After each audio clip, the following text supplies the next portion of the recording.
हर हर महादेव दोस्तों, आपके अपने चैनल हर दिन कुछ नया में आपका स्वागत है। तो आज हम इस वीडियो में चर्चा करेंगे सोमवती अमावस्या के बारे में।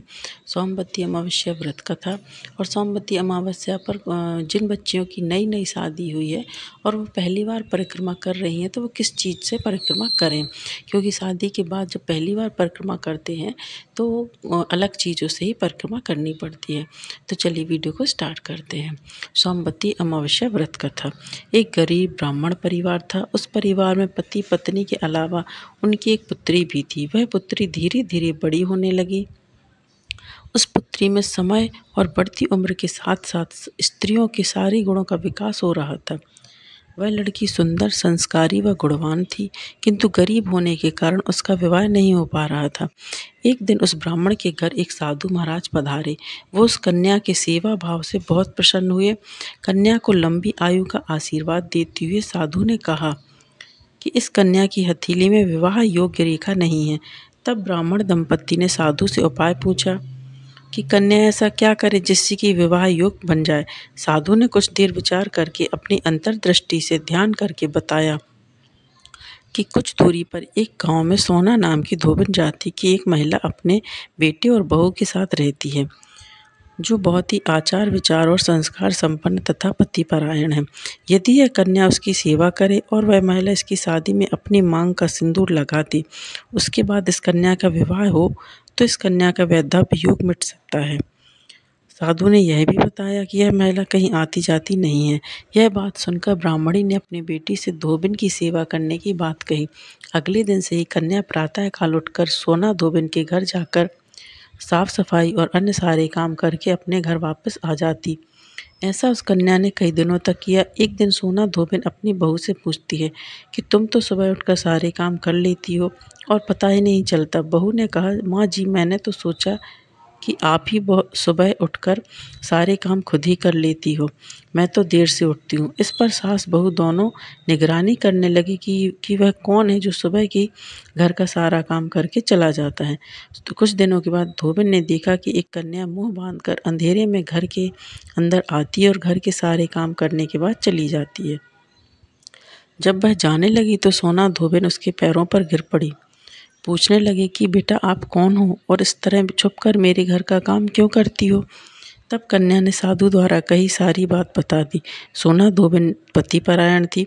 उसने उस बच्ची की बात सुनकर उसका बात मानने को तैयार हो गई। सोना धोबिन के पति थोड़ा अस्वस्थ थे। उसने अपनी बहू से अपने घर और लौट आने तक घर पर ही रहने को कहा।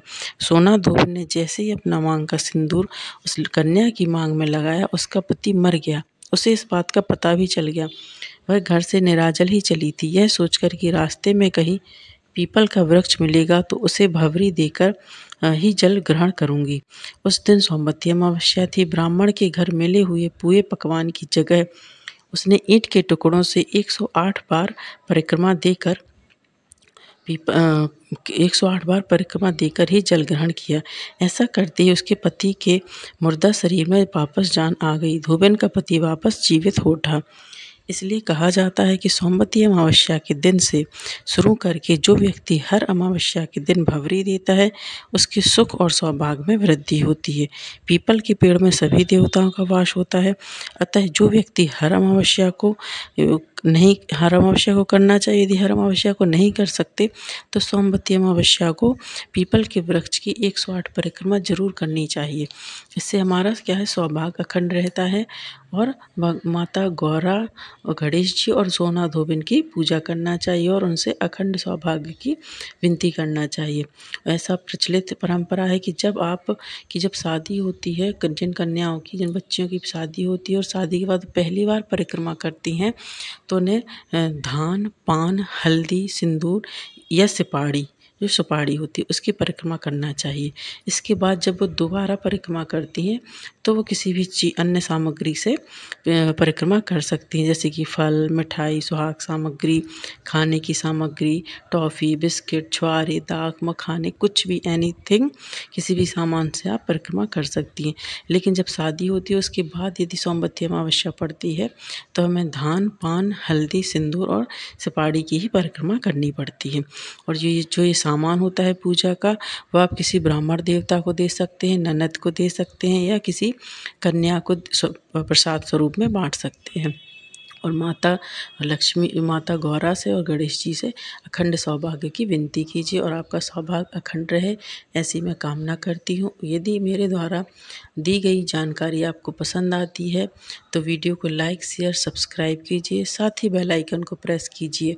इससे ये होगा कि मैं कोई भी वीडियो अपलोड करूँगी तो उसकी नोटिफिकेशन आपके पास पहुँच जाएगी। मिलते हैं नेक्स्ट वीडियो में दोस्तों। हर हर महादेव।